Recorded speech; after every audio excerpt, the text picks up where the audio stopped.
exactly how you want us to do. Exactly. Exactly. So if I misspeak, you guys are all gonna misspeak.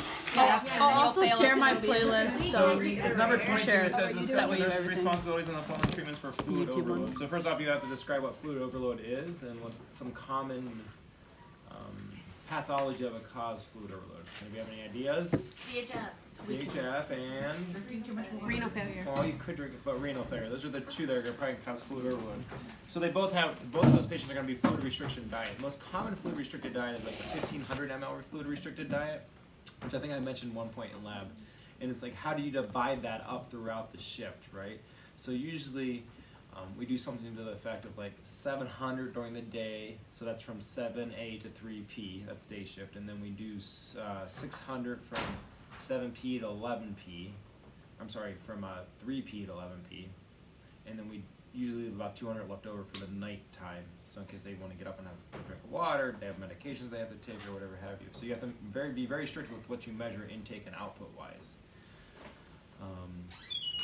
So that's with the fluid restriction, and a lot of times with fluid restriction there's also the sodium restricted diet, which we discussed a little bit in class yesterday, was it? I think we mentioned it.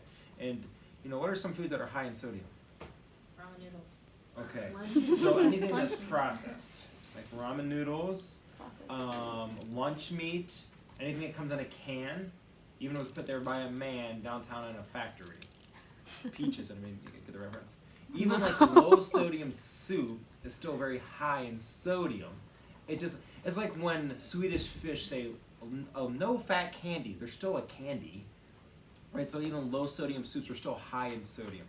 But usually it's the lunch meats, the beef jerky, stuff that people forget. Because remember, like beef jerky is not cooked food. Why are you guys laughing? They've been drinking.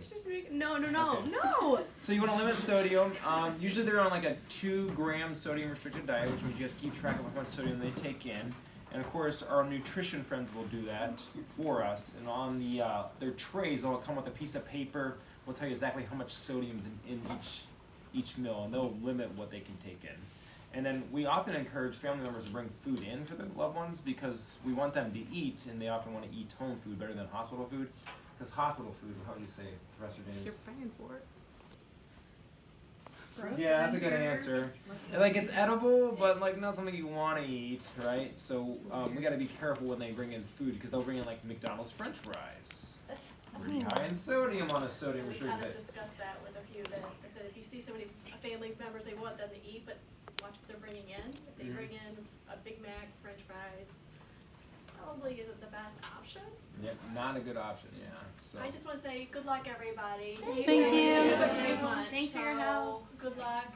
You said Extra 2 prayers. grams? It's a common like sodium restricted say? diet. Like another common thing is like cheese. Cheese is high in sodium, so we should avoid cheese. Is another example of a sodium diet.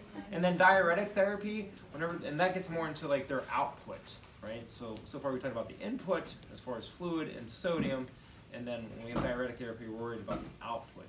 There are 2 types of common diuretics. There are the potassium sparing and the non-potassium sparing. By far, the most common diuretic you will see administered is furosemide or Lasix.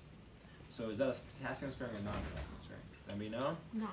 It's a non-potassium sparing, which means that it causes you to urinate out your potassium. So yesterday we started talking about potassium being the major intracellular cation, and we went over like hypo and hyperkalemia. You'd worry about someone who's on with furosemide being hypokalemic, have a sodium less than 3.5, and then you might get into discussing that you would try to encourage potassium in their diet. If that doesn't work, then you would do oral potassium, then we could add it to the IV bag, but we would never push it.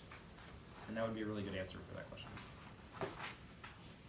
Said So it. say that again. Furosemide is non-sparing. It's a non-potassium